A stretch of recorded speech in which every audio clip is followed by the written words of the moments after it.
Breaking news today from Politics UK. The front door of Keir Starmer's North London home was set on fire earlier today. It is now under control and the police are investigating. Alarming stuff. And I know a lot of people are going to think he's prime suspect, but I need to make this plain. Lord Ali has definitely been cleared by the police, as he was already in custody at the time of this incident because he'd already smashed Keir Starmer's back doors in last week.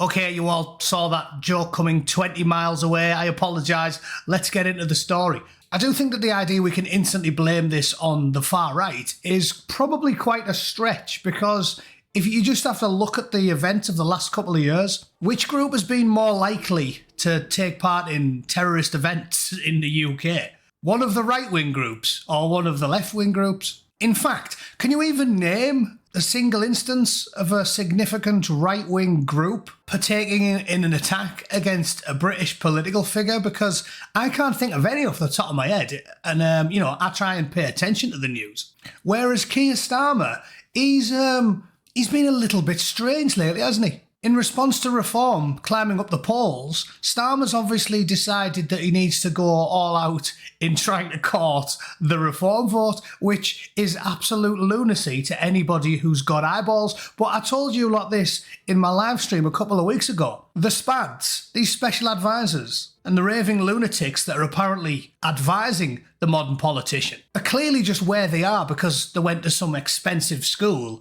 and ended up leaving with a head full of horse shit and nothing of any real use, because he's doing the exact same thing Boris Johnson did. And as I pointed out many weeks back, that's why he got creamed so badly, isn't it? Because Boris Johnson seemed to have been told by some group of advisors that all of the Conservative voters were definitely going to vote for Boris Johnson. So what he should do is, he should bank on their support regardless of whatever he does, and then spend the entirety of his tenure pandering to the far left, as if morbidly obese, purple-haired, hope not hate activists with a coach bolt fired through the tongue and one of them daft bull ring in the nose, as if all Boris Johnson needed to do was spout woke platitudes, and then all of a sudden left-wing activists were actually going to vote for Boris Johnson.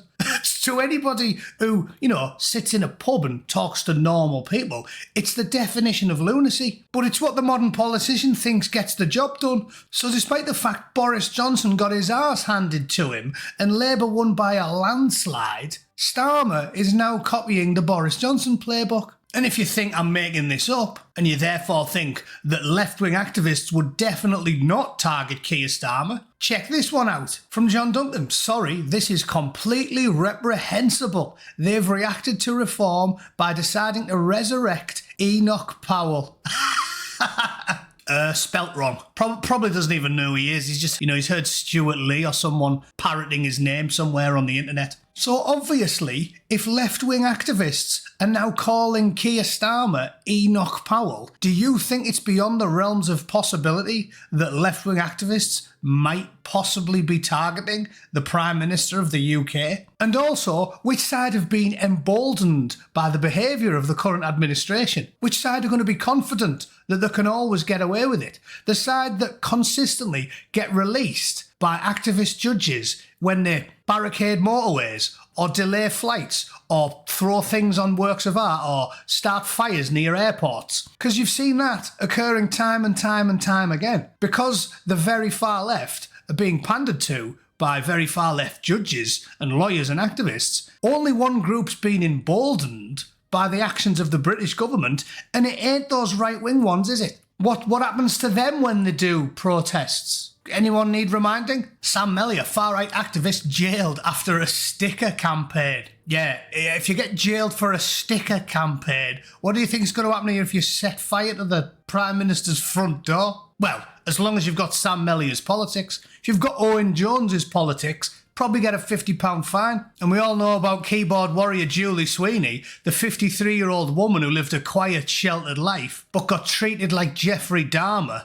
because she said something controversial on Twitter. Or poor old Lucy Connolly, who we all know about, who, yes, said something stupid on Twitter, but she was doing it because she lost a child and she was mortified that little girls got killed in a dance class. And when she said something mean on Twitter, like, oh yeah, get rid of them all for all I care, well, she got 31 months in prison. Slapped her down like she just robbed a post office with a pump-action shotgun and kneecapped a granny who was in collecting a pension. And now, just to drive the point home, let's listen to Starmer's breaking immigration crackdown speech and decide for ourselves, is it really worthy of having him suddenly labelled a far-right fascist? Let's have a listen. Let me put it this way. Nations depend on rules, fair rules. Sometimes they're written down, often they're not. But either way, they give shape to our values, guide us towards our rights, of course, but also our responsibilities, the obligations we owe to each other. Now, in a diverse nation like ours, and I celebrate that, these rules become even more important. Without them, we risk becoming an island of strangers, not a nation that walks forward together. So when you have an immigration system that seems almost designed to permit abuse, that encourages some businesses to bring in lower paid workers rather than invest in our young people, or simply one that is sold by politicians to the British people on an entirely false premise, then you're not championing growth, you're not championing justice, or however else people defend the status quo. You're actually contributing to the forces that are slowly pulling our country apart. So yes, I believe in this. I believe we need to reduce immigration significantly. That's why some of the policies in this white paper go back nearly 3 years. Why I told the Labour Party conference, taking back control is a Labour argument. And why, most importantly of all, inward migration is already falling with this government. A nation of diversity, which I celebrate. Does that sound like the ramblings of a far-right fanaticist to you? Does it? Because that's what Hope Not Hate are going to be calling it. That's what the Guardianistas think. And the chattering classes and LBC and all those BBC journalists. Apparently, that speech is evidence that the Prime Minister is filled with hate. And if you think he's filled with hate, well, we know what they think you should do with people that are filled with hate. And I think setting their front door on fire is probably relatively polite for the dark forces arrayed against us. So that's my opinion, that's my hypothesis. I'd be curious to find out who did this. Because judging by the amount of criminality that's came from that side of the aisle the last few years, I'd put money on it being a disillusioned Labour voter rather than a Reform voter who knows exactly what Keir Starmer's all about anyway. You know what I mean? I couldn't dislike him anymore, but I wouldn't set any of his property on fire. We know what he's all about. But they don't. They thought they were getting the great white knight, the amazing socialist utopia. And I'll finish with one thing from the very sensible former mayor of Middlesbrough, Andy Preston, because he's a good bloke, predominantly because he, agrees with the angry Bootneck all the time. He tweeted this morning, if anyone doubts that Keir Starmer has no principles, just look at his tough talk on immigration today. He'll say anything to save himself. Yes, he will, Andy. I responded, obviously old school North East Labour voters were always staunchly anti-Tory, but they were socially conservative. Tough on crime and punishment and immigration. The woke stuff's an international globalist movement that is for posh kids and middle-class wankers. Spot on. So there you have it, Andy Preston, very sensible, reasonable, centrist chap, and I think he was an excellent mayor for Middlesbrough. You should follow him if you can be bothered. Right, to sum up then, as I've said many times, I prefer Jeremy Corbyn to Keir Starmer. I do.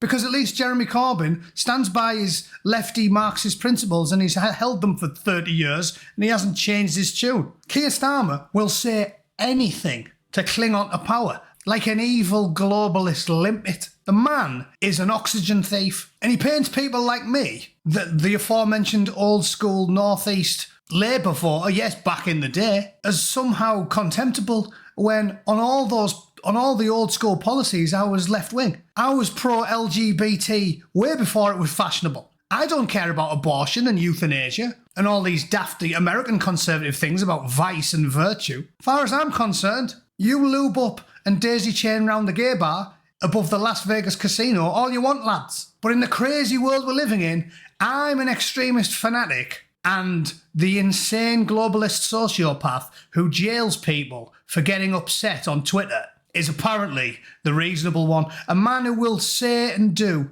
anything to cling to power. Basically, Dr. Evil, a deranged, power-mad oxygen thief who will say whatever he thinks is popular. And the only good news to come out of this is he's following the exact same idiotic playbook as Boris Johnson was, because Keir Starmer is not clever enough to realise what anybody with two brain cells to rub together can obviously see a mile away. It doesn't matter how tough Keir Starmer talks on immigration. It doesn't matter a single jot. Nobody right of centre will ever vote for Keir Starmer, but a load of them lefties are going to ditch him on. Millions of them. And some of them, dare I say, might even try to set his house on fire with him in it. So it bodes well for Nigel. It bodes well for Nigel. Because this ain't going to bleach any voters from reform, but it's definitely going to drop the Labour voters down a few percentage points. They'll do exactly what all the Bernie bros did when Hillary Clinton cheated, and they costed the election, didn't they? Because about 5 million of them just refused to vote for Clinton. They obviously didn't vote for Trump,